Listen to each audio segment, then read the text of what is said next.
Assalamualaikum warahmatullahi wabarakatuh.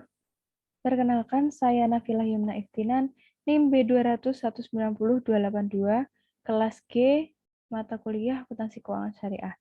Saya di sini akan menerangkan mengenai selama pembelajaran dari awal perkuliahan sampai saat ini mengenai mata kuliah Akuntansi Keuangan Syariah.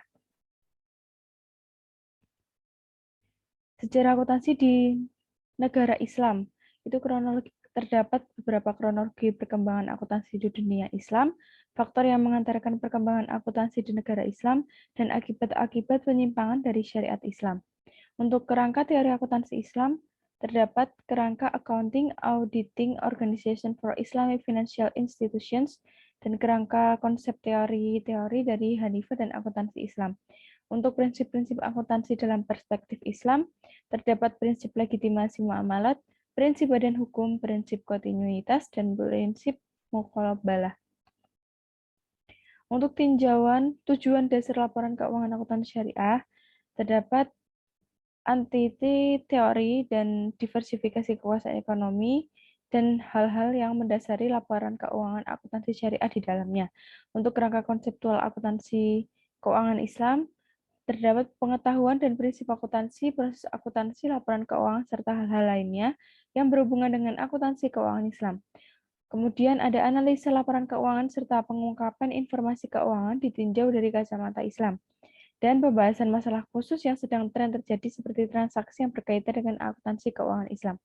Untuk perpajakan dan zakat dalam perspektif Islam, terdapat definisi zakat, pentingnya zakat dan tujuan zakat, serta periode penaksiran dan hisab zakat, besarnya taksiran zakat, pihak-pihak yang menerima zakat, dan prosedur pendistribusian zakat.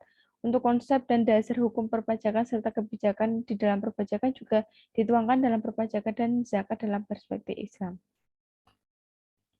Akuntansi di Islam. Anggapan terhadap akuntansi Islam atau akuntansi yang berdasarkan syariah Islam wajar saja dipertanyakan untuk beberapa orang, karena sama halnya pada masa lalu orang yang meragukan dan mempertanyakan seperti apakah ekonomi Islam itu. Nah, akuntansi konvensional yang sekarang berkembang adalah sebuah disiplin untuk praktik yang dibentuk dan membentuk lingkungannya. Oleh karena itu, jika akuntansi dilahirkan dalam lingkungan kapitalis, maka informasi yang disampaikannya pun mengandung nilai-nilai kapitalis. Dalam masyarakat Islam terdapat sistem nilai yang melandasi setiap aktivitas masyarakat, baik pribadi maupun kelompok. Hal ini tidak ditemukan dalam kehidupan masyarakat Barat. Akuntansi syariah yang didasarkan pada nilai-nilai Islam ada dalam masyarakat yang menganut nilai-nilai Islam. Akuntansi syariah menjadi sebuah wacana yang menarik sejak tahun 1980-an.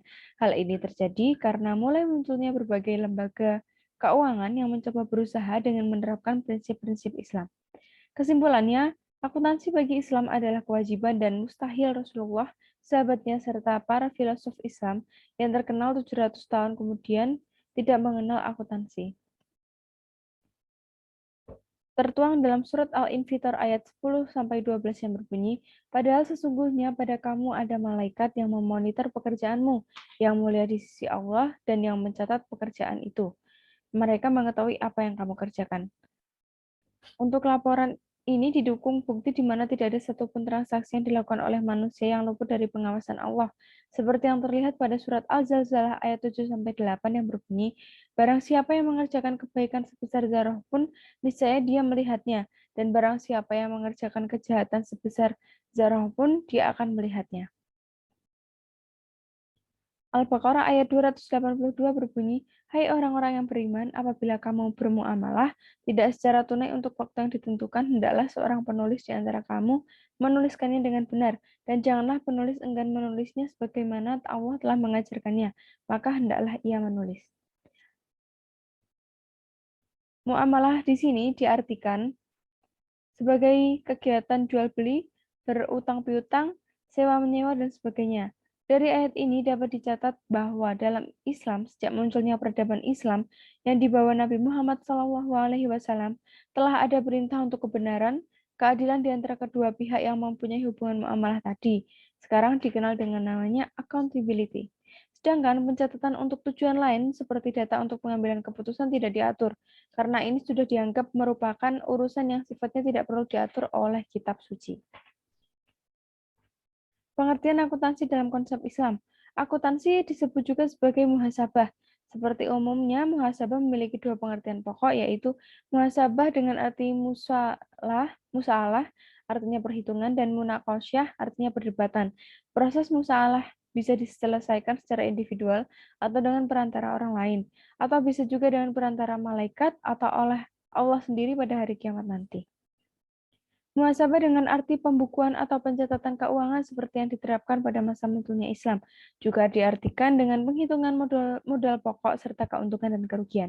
Muhasabah pun berarti pendataan, pembukuan, dan juga semakna dengan musalah, yang artinya perhitungan, perdebatan, serta penentuan imbalan atau balasan, seperti yang diterapkan dalam lembaga-lembaga negara, lembaga Baitul Mal, undang-undang wakaf, mudharabah, dan serikat-serikat kerja. Sekian pemaparan materi dari yang sudah saya dapatkan dari awal perkuliahan sampai sebelum dengan UTS. Mohon maaf apabila dari saya banyak kekurangan dan kekhilafan. Sekian. Wassalamualaikum warahmatullahi wabarakatuh.